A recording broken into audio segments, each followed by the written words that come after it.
bienvenue sur cette petite présentation de variation sur la posture du corbeau, Bakasana. Je ne vais pas tellement vous montrer comment vous échauffez, donc c'est plutôt des variations à intégrer à votre pratique normale. Surtout pensez bien à vous échauffer les poignets, engager aussi toute la ceinture abdominale, ça aide beaucoup pour ces postures-là. Donc la posture du corbeau, c'est une posture simple mais pas si simple, c'est une des premières postures qu'on apprend sur les mains. Si c'est la première fois que vous pratiquez la posture du corbeau ou si c'est quelque chose qui vous fait peur, c'est normal, c'est votre instinct de survie. Allez-y tranquillement et n'hésitez jamais à mettre des coussins, des bolsters, un zafou, tout ce qui peut vous rassurer devant. Allez-y toujours tranquillement avec le souffle et faites-vous confiance. Posture du corbeau, il y a pas mal de variations différentes, mais le principe c'est de commencer par ancrer nos bases, forcément. Donc on sépare bien les doigts. On a les bras d'une planche et d'un chaturanga, les bras solides et rotation externe au niveau des bras. Le bout des doigts va être très utile à nous permettre de nous équilibrer et à ne pas partir en avant. Donc pressez le bout des doigts contre le sol et ensuite on monte les fesses vers le ciel. On veut faire tenir nos jambes au-dessus du coude. Ça peut être au niveau de la rotule, sur le genou ou le tibia. Regardez ce qui fonctionne pour vous, les fesses plus ou moins hautes, les genoux plus ou moins ouverts. Ça a assez peu d'importance pour commencer et ensuite, une fois que vous aurez votre équilibre, vous pourrez essayer différentes variations. Donc, trouvez ce qui fonctionne, rapprochez vos pieds, montez les fesses, regardez vers l'avant, ça évite de rouler ou de tomber sur le sol. Et tout doucement, commencez à déplacer le poids du corps vers l'avant. Et vous allez sentir un moment où on a moins de contrôle, c'est le moment où on veut trouver un petit peu de confort. Respirez et peut-être lever un pied, puis l'autre, etc. Utilisez le bout des doigts pour vous équilibrer, respirez toujours. C'est votre première étape. Une bonne posture pour commencer à explorer le corbeau en étant un petit peu moins haut et un petit peu moins perché sur notre branche, c'est le bébé corbeau. Je crois qu'on l'appelle le canard aussi parfois. C'est plus ou moins la même chose, sauf qu'on part avec les coudes sur le sol. L'inconvénient, c'est qu'on a beaucoup moins d'espace, mais l'avantage, c'est qu'on est beaucoup moins haut. Donc ici, on n'a pas tellement le choix en général, on est obligé d'avoir vraiment les genoux sur les bras, et je vous recommande le plus près possible des aisselles. Et ensuite, avec grâce, élégance, on avance légèrement, on prend son temps.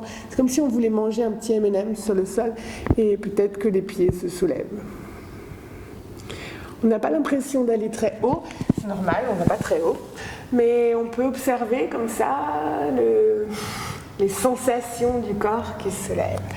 Et c'est un peu ridicule, mais ça a assez peu d'importance. Bébé corbeau. Troisième variation sur le thème du corbeau, ou deuxième plutôt, que j'aime beaucoup et que j'ai surnommé le petit champignon sautillant. C'est pareil, c'est pas une variation qui donne l'air spécialement malin, mais c'est une extrêmement bonne variation pour commencer à s'habituer au corbeau, à jouer avec le corbeau et en lâchant un peu prise sur l'élégance ou même l'équilibre d'une certaine façon. C'est une posture où on est très bas, donc pareil, n'hésitez pas à bien travailler ou explorer les mouvements autour des hanches avant, et on descend le plus bas possible. Puis on sort les mains, moi je les sors carrément du tapis, j'aime bien être un petit peu plus large ici, et c'est comme si je venais cueillir mon corps, et je tends les bras et je repose. On n'essaie pas forcément de tenir, on essaie juste d'explorer ce mouvement de pousser contre le sol, et de reposer. Et après, on peut avancer un petit peu, reculer.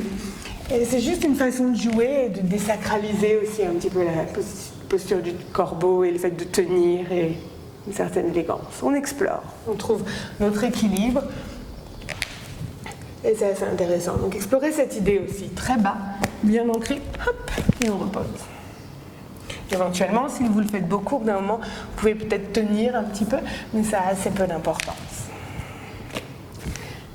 Dernière variation autour du corbeau, c'est un mix entre le bébé corbeau et l'adulte corbeau, on peut donc le baptiser probablement l'adolescent corbeau. Un coup de sol et une main au sol.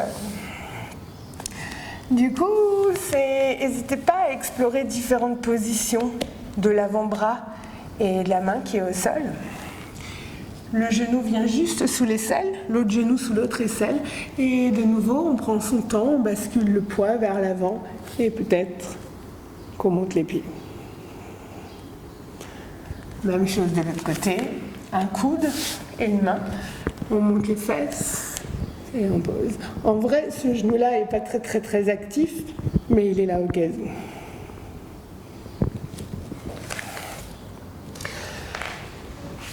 Pourquoi faire ces variations? C'est des façons de commencer à vraiment jouer avec l'équilibre et vraiment explorer cette notion de balancier qu'on retrouve dans le corbeau. Et quand on commence à jouer avec ces choses-là, le corbeau devient de plus en plus facile parce qu'on l'aborde de différentes façons. Amusez-vous bien.